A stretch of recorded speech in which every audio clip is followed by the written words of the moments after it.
What's going on, guys? This is Bruce Matson, your host of the show. The show has no name yet, but I'll be dropping that soon. I'm working on a few things, but I really want to talk about some football today. It's January 1st. Bowl games are going hard and strong in the paint, and college football playoff is already going on. We have Alabama and Notre Dame playing right now. There's 6 minutes and 20 seconds left to go in the game. Alabama is just waxing Notre Dame. If this is the type of content you like, hit that subscribe button. Drop me a like. Help me out on the algorithm, man. But, yes, there's a lot to talk about. I want to talk about this from a fantasy football, dynasty, devy perspective. Drop some quick thoughts. Just get them out on the airwaves.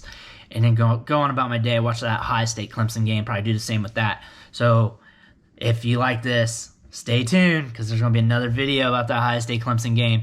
But first, Najee Harris is a beast. He's a big guy, and he runs well. He's very fluid, moves laterally very well as well. And there's not – I have so many good things to say about this guy that it's just overwhelming for me. He has 125 yards rushing on this game on 15 carries, averaging 8.3 yards per carry. And it's just, he's been doing this game in, game out for a long while. And he's earned that trust to be an RB1 going into next season. He's a very good player. A lot of NFL teams would love to have him. Najee Harris is a good back, and there's no really dispute here. I get it, he might be older. I get it, he might be bigger. He may look a little slower just because of his size, but I rest assured he's a good athlete. I think he's going to look good at the combine when you adjust everything towards his size. He runs with power. He runs pretty agile for given his size. And today, he leaped over a player and pretty much went to the moon, jumped out of the stadium, and he levitated. He didn't leap, he levitated. I think that might be the biggest hurdle I've ever seen from a running back. So Najee Harris has athleticism, and he's a good player. I'll be deep diving him more, but I don't think my thoughts on him is going to change much between now and April. Devonta Smith, though, on Alabama, for some reason, he's a controversial topic. I kind of get it. If you're really hard in the metrics, if you're really hard on them spreadsheets, and that's all you look at, then there are some red flags because of his size, because of his age, because of his late breakout. I just seen enough from him that I know he's good at football. I know he's a good player. I know he's a good route runner. He's good at selling his routes. He's got speed. He had a blow-up season this year to where he absolutely dominated, and he played well with other first-round picks on the same receiving staff or same roster, and that's from the previous seasons.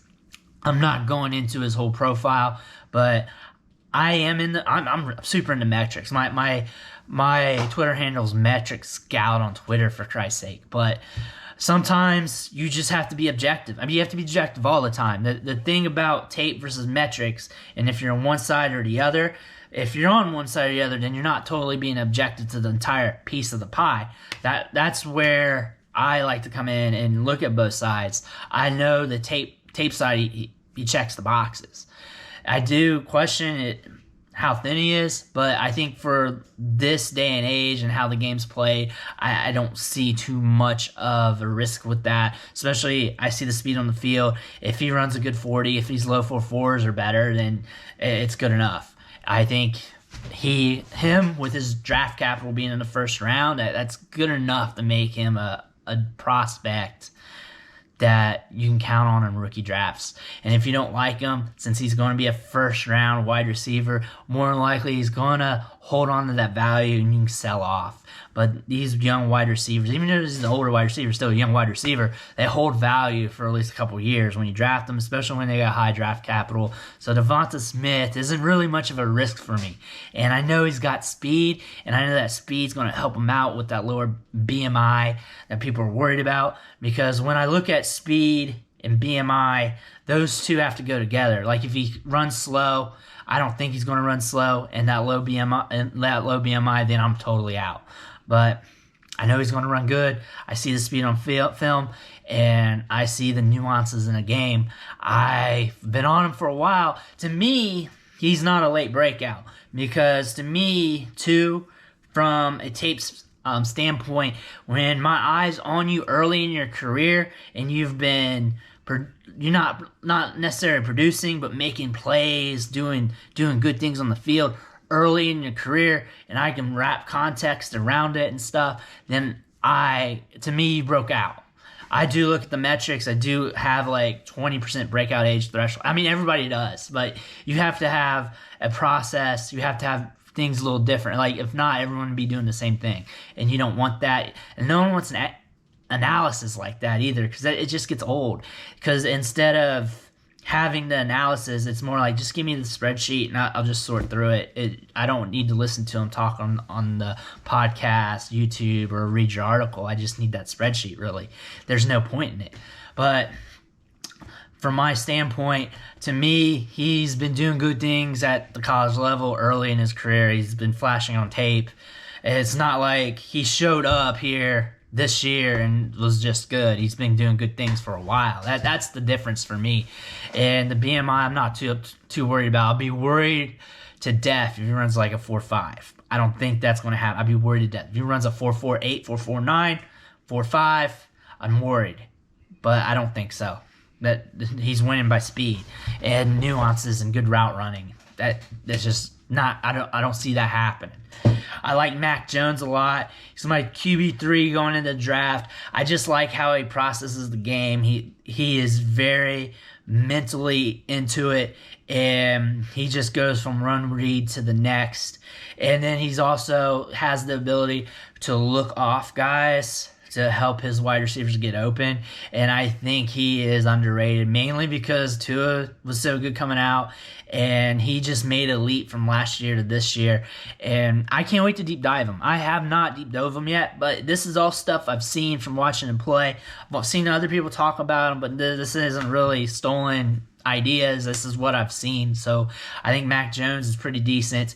Fantasy football standpoint, he doesn't have that rushing ability, that Konami code, kind of like what Jalen Hurts gives you. So that kind of worries me, but I like him, but I can't wait to deep dive him, or at least watch more film and come back at you guys with more solid information about this dude. So another wide receiver I like is Mitchie from Alabama.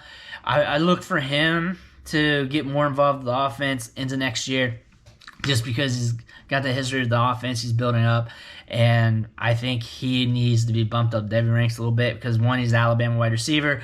They do well with building and developing those guys, so that's something I'm interested in. I'm interested in seeing how he's going to develop going forward.